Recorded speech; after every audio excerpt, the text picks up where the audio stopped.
जैसे खरबूजा खरबूजे को देखकर रंग पकड़ता है, वैसे ही लड़कियां अपनी सहेलियों को देखकर रंग पकड़ती हैं। जैसे एक मुहावरा है ना, a man is known by the company he keeps. इसी तरह एक लड़की ने मेरे साथ इसी हवाले से बात की, माशाल्लाह काफ़ी पढ़ी लिखी खातून थी। उसने कहा कि मेरी दोस्तों की संगत मुझे अंदर से बर्बाद कर रही है। उनके पास लड़के हैं जिनके साथ घूमती फिरती शॉपिंग करती हैं, सबसे बड़ी बात जिस्मानी ताल्लुक भी उनका है आपस में। लेकिन मुझे वो कहती हैं कि आप बहुत बोरिंग हो, मौलवी टाइप हो, क्योंकि मैं ऐसा कोई घटिया ताल्लुक नहीं बनाती जिसकी वजह से वो मुझे बोरिंग और बुरी कहती हैं। कभी कभी मुझे लगता है मुझ में कोई कमी है। कुछ लड़कियां घर के माहौल से निहायत मुहज़्ज़िब, बाहया और सादा तबीयत लेकर कॉलेज या यूनिवर्सिटी आती हैं। उनकी तरबियत इस अंदाज से होती है कि वो हर काम करने से पहले सोचती हैं, बड़ों का अदब करती हैं, पर्दे का ख्याल रखती हैं और किसी गलत काम के करीब भी नहीं जाती। उनके दिल में अल्लाह का खौफ और माँ बाप की इज्जत का ख्याल होता है। लेकिन अक्सर ऐसा होता है कि ये नरमी और शराफत ही उनके लिए आजमाइश बन जाती है।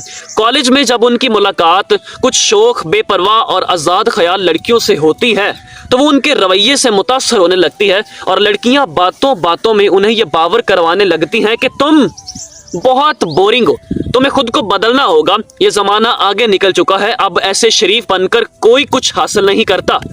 शुरू में वो शरीफ लड़की उन बातों पर ध्यान नहीं देती, लेकिन तन्हाई, दूसरों की तवज्जो की ख्वाहिश और खुद को अकेला महसूस करने का एहसास आहिस्ता आहिस्ता उसे उन सहेलियों के करीब कर देता है। फिर वो सहेलियां उसका हुलिया बदलती हैं, अबाया उतरवा कर जीन्स पहना देती हैं, हाथ में किताब की जगह फ़ोन पकड़ा देती हैं और पकीज़ा बातों की जगह फैशन, लड़के, सेल्फियां और पार्टियों के किस्से थमा देती हैं।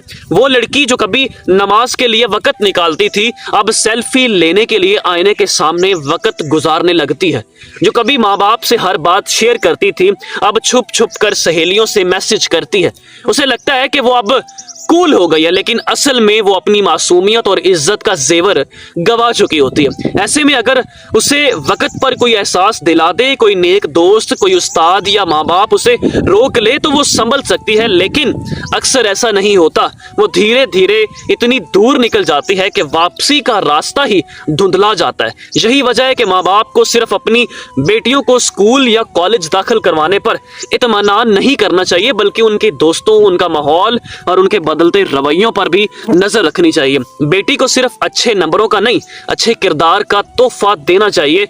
याद रखो कि दुनिया कुछ वक्त के लिए तुम्हें तालियां देगी, लेकिन जब वक्त गुजरेगा तो तुम्हें तुम्हारा ज़मीर, तुम्हारा किरदार और तुम्हारा रब याद आएगा।